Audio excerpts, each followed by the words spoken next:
Today, on how it's made. Western revolver replicas.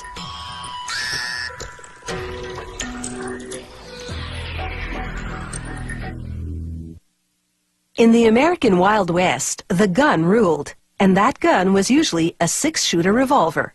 Today, replicas of those revolvers can take you back to Dodge City, and they do, at cowboy shooting competitions. It's a chance to engage in a little old-fashioned gunslinging, for old time's sake.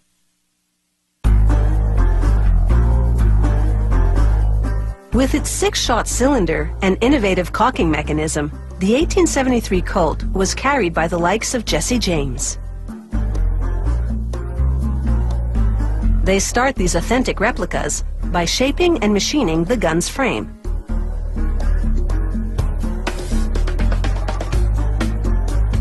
A computerized blade carves the cylinder. It cuts slots for the ammunition and notches for rotating the cylinder after a shot is fired.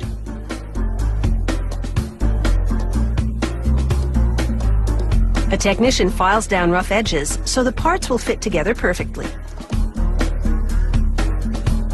He then screws the curved grip and the trigger guard to the frame.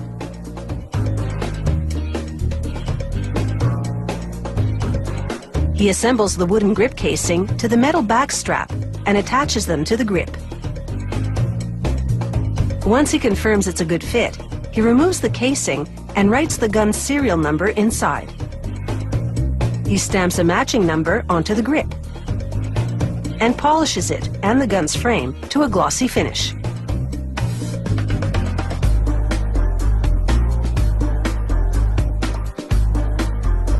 He now rolls the model number and other identifying information onto the gun's barrel.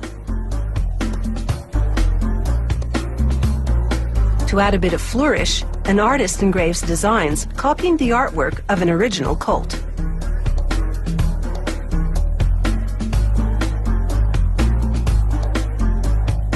Another worker now dips the parts in hot salts, then in cold water. A reaction occurs that both hardens the parts a bit and tints them. In this case, they turn a bronze color. This is called color case hardening.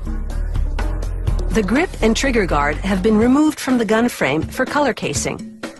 This makes it easier for the technician to install the cartridge loading gate on the frame. He files down the mechanism for rotating the cylinder to make the dimensions perfect. He then inserts a bushing and a pin in the cylinder's center. He uses that pin to install the cylinder in the gun frame. The pin will also serve as the axis for the cylinder to revolve on. He slides a couple of test slugs into the chambers to confirm the gap between the cylinder and the gun frame is spot on. He then fits the gun barrel to the frame, and, using a special measuring rod, he checks the alignment of the cylinder and barrel.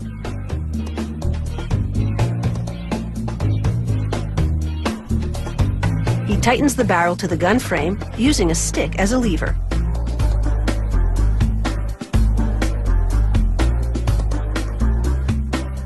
The technician aims the assembled gun and eyeballs the alignment of the barrel to the frame.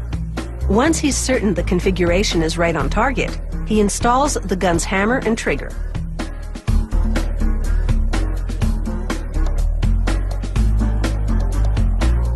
He pops the cylinder back into the gun frame and inserts the rod for ejecting spent ammunition. He screws a spring into the side of the hammer and cocks it in its 3 different positions to verify that it's in working order. He then reattaches the grip and trigger guard. He assembles a flat spring to the curved grip. This is the main spring. It transfers energy from the trigger to the hammer to cause the revolver to fire.